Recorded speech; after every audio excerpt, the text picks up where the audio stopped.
Kung nag-a-apply ka ngayon sa BGMP at papalarin ka na makasama sa mga list ng mag-oath taking, ito yung mga kailangan mong ihanda bago ka mag-oath taking. Alam nyo guys, isa sa mga pinakamagastos talaga na part ng recruitment ay yung mga requirements at saka training materials.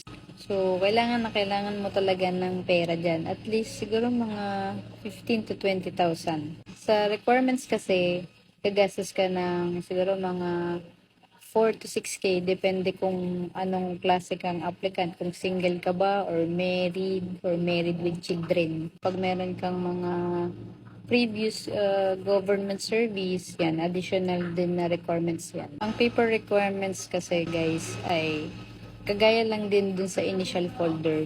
Meron lang mga certain copies na kailangan yung i-produce. Kagaya ng mga birth certificate, marriage certificate, birth certificate ng anak, tapos yung mga authentication ng clearances, tsaka diploma, tsaka TOR. Tapos, yung sa eligibility din. Tapos, pagdating naman sa training materials, siguro gagastos kayo dyan ng 13 to 20,000. Depende din yan sa kung anong klase kang aplikante. Kung female applicant ka ba or male applicant. Sa female applicant kasi, meron pang karagdagan na training materials kagaya ng sando. Tapos, yung mga sanitary napkins at saka sanitary liners. Hindi kagaya sa mga male applicants na t-shirt lang, pwede na. Tapos yun nga, second is yung mga requirements nyo, training materials at saka yung paper requirements. And then, kailangan nyo din gumastos guys sa medical.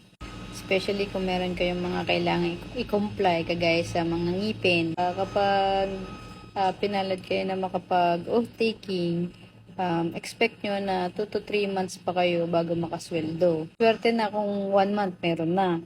So, kailangan nyo dyan guys mag-prepare ng budget nyo for daily meals at saka yung pang boarding house. Pag kayo ay nag-oath taking na, lahat ng kakainin nyo, kayo ang gagastos nyan.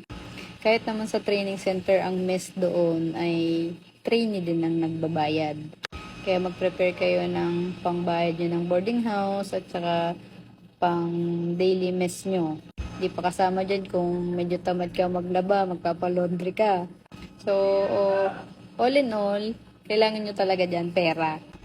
So, swerte na mga may trabaho ngayon na nag-a-apply, magkakaroon kayo ng idea na kailangan nyo at least 30,000 or mahigit pa.